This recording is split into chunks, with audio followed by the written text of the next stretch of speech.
Baik, Assalamualaikum warahmatullahi wabarakatuh. Selamat pagi, siang, sore, atau malam teman-teman ketika teman-teman menonton video ini.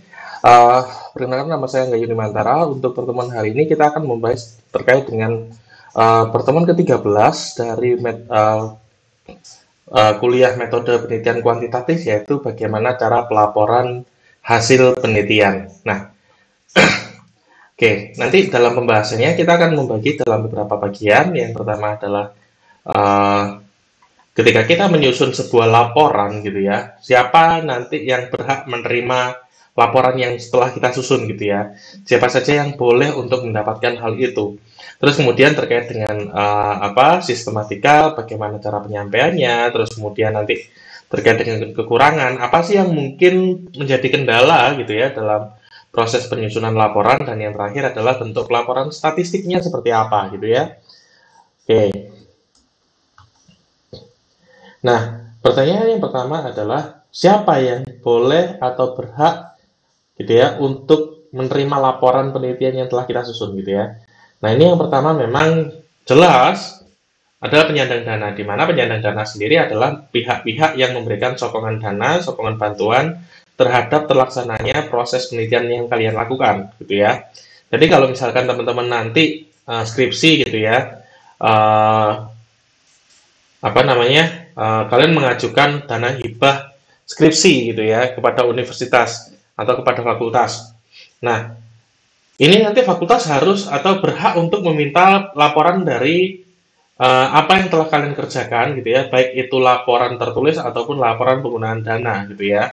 Terus kemudian lembaga lokal dan nasional, terus kemudian staf pelaksana, jadi memang orang-orang yang ada di lapangan, atau sebagai tindak lanjut dari mereka yang ada saat ini adalah kelanjutan dari program sebelumnya, sehingga mereka harus tahu brief report atau laporan singkat dari proses penelitian gitu ya yang telah terlaksana. Terus kemudian kliennya siapa, karena ya mereka yang menerima treatment atau mendapatkan treatment gitu ya, mereka juga berhak mendapatkan data dari proses penelitian yang ada. Ahli dan staf ahli gitu ya, ini biasanya digunakan untuk penyusun kebijakan, politikus juga sama, penyusun kebijakan, pendidik atau pengajar gitu ya. Jadi misalkan kalau saya minta ke salah satu rekan saya gitu ya, coba saya bisa nggak minta contoh bagaimana di perusahaan gitu ya. Nah itu sebenarnya boleh aja, tapi memang biasanya terkendala ini bagian terakhir gitu ya. Keterbukaan informasi terbatas. Jadi memang ada beberapa data penelitian atau data perusahaan katakanlah yang tidak bisa diakses atau tidak diperkenankan diakses oleh orang luar gitu ya. Boro-boro orang luar, orang dalam aja beda kantor aja nggak boleh kok, kadang-kadang ada yang seperti itu juga gitu ya. Jadi kalau kita memang pengen data penelitian atau laporan penelitian, kita meminta secara resmi dengan surat pengantar dari instansi gitu ya. Nah, kalau sistematika saya cuma satu, niatkan satu hal aja.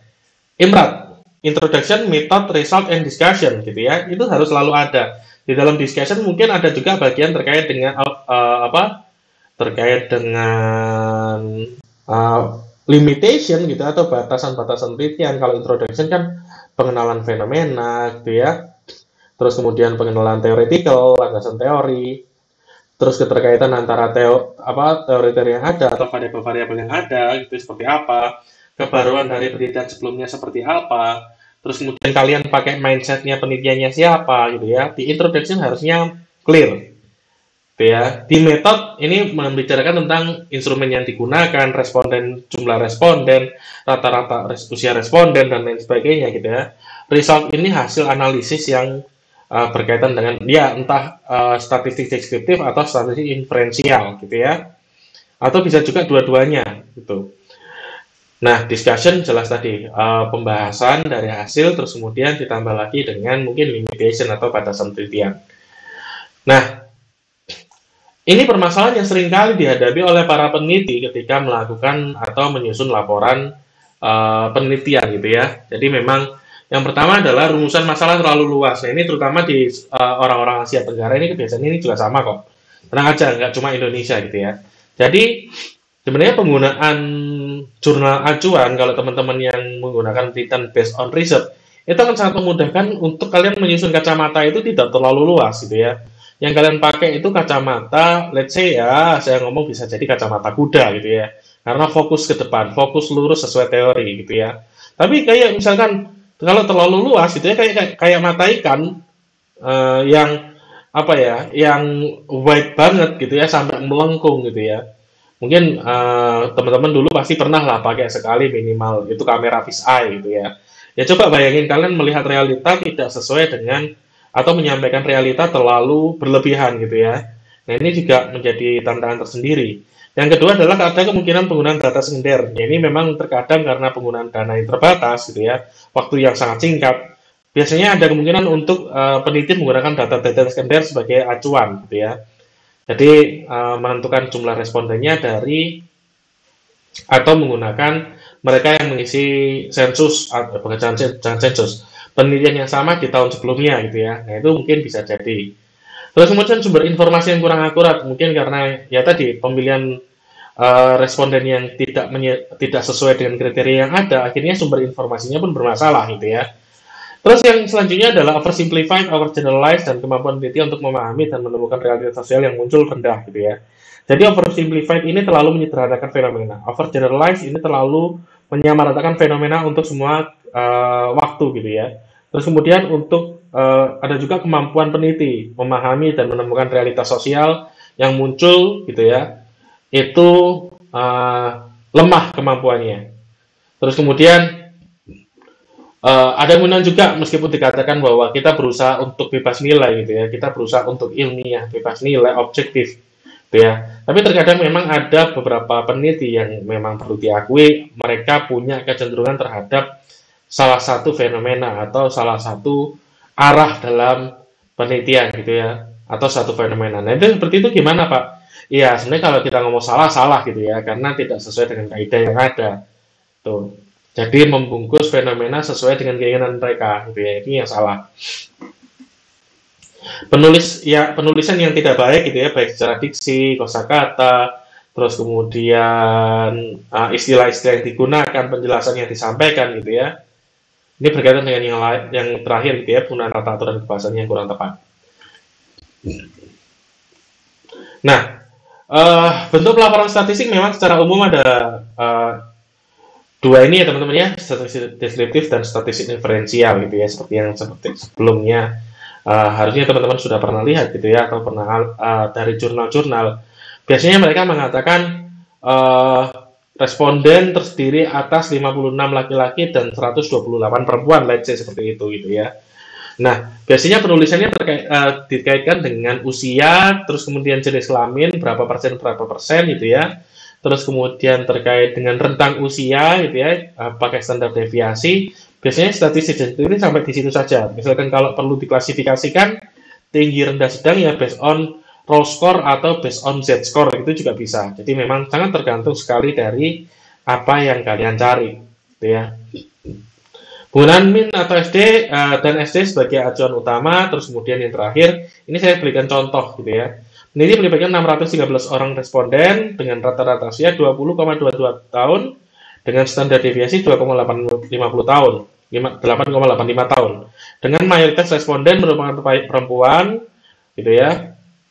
Perempuan 150 orang laki-laki, 437 orang perempuan dan 26 tidak bersedia menjawab. Jadi ada kemungkinan bahwa ya jomplang gitu ya, respondennya sangat berbeda sekali, bahkan hampir 3 kali lipat gitu ya.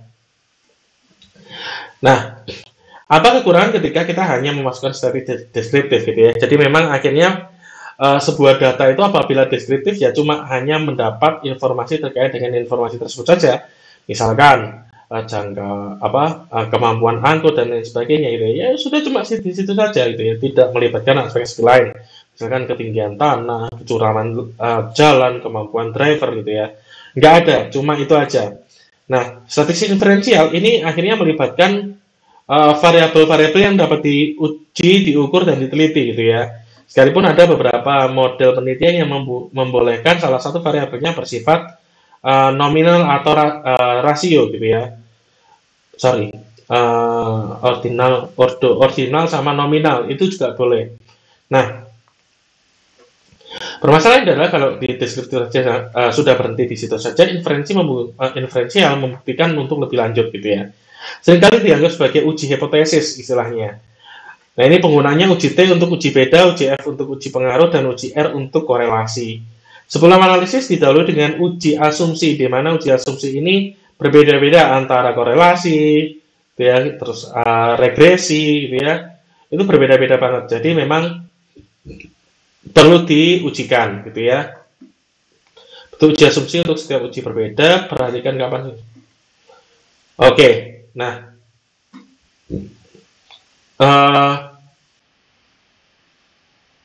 tadi bentuk uji asumsi untuk setiap uji T, untuk uji T, uji F, uji R itu berbeda teman-teman. Jadi memang tolong hati-hati menentukan mana. Terus kemudian gini, di dalam penelitian atau statistik diferensial memungkinkan seseorang untuk memberikan jawaban kita menggali lebih lanjut secara lebih spesifik karakteristiknya seperti apa itu ya. Nah itu mensyaratkan bahwa ya mungkin kalau dalam penelitian ini jumlah responden contoh gitu ya yang sebelah kiri bisa dijelaskan bahwa menyeimbangkan antara jumlah laki-laki dan perempuan misalkan gitu ya kalau misalkan mungkin. Nah dalam uji F memungkinkan adanya uji lanjutan di mana kalau misalkan di dalam uji F ditemukan adanya regresi maka peneliti bisa melakukan untuk uji lanjutan atau yang istilahnya sebagai post hoc. Jadi untuk menentukan variabel mana yang lebih berperan dibanding variabel lain atau faktor atau komponen di mana yang lebih berpengaruh dibanding yang lain dalam melakukan hal ini gitu ya. Itu kalau misalkan nggak memenuhi hipotesis atau gagal menguji hipotesis ya nggak usah dilakukan post hoc ya. Cukup selesai di situ saja. Bentuk uji asumsi untuk setiap uji berbeda, perhatikan kapan signifikansi harus di atas atau di bawah 0,05. Seperti yang sudah pernah saya sampaikan sebelumnya bahwa ya penulisannya biasanya kode diikuti dengan degree of freedom gitu ya, df1 df2, nominal angkanya berapa dengan signifikansi ini contohnya 0,16 dengan omega 0,05. Berarti dalam hal ini kita bisa katakan hasil yang kita dapat gitu ya tidak terjadi korelasi, tidak ada pengaruh antara media atau cara pembelajaran terkait dengan visual anonymity pada seseorang gitu ya. Jadi memang tidak ada. Nah, ini juga bisa dilihat dari signifikansinya terus dan dari hasil tersebut tidak signifikan tersebut variabel ini hanya menyumbang 5% dari keseluruhan konstruk yang ada gitu ya. Jadi memang perlu dikembangkan lebih lanjut terkait dengan metode ini gitu ya. Nah, mungkin itu aja kalau dari saya. Terima kasih. Nanti misalkan kalau teman-teman ada yang ingin ditanyakan, ingin berdiskusi gitu ya, saya persilakan untuk berdiskusi karena nanti kita juga manfaatkan untuk pembimbingan gitu ya. Baik, sekian dari saya. Terima kasih untuk pada kesempatan hari ini. Semoga bermanfaat. Saya akhiri. Wassalamualaikum warahmatullahi wabarakatuh. Setelah ini kita akan bergabung melalui video Zoom meeting untuk memastikan bahwa teman-teman sudah paham ya. Baik, terima kasih. Saya akhiri. Sampai jumpa semuanya.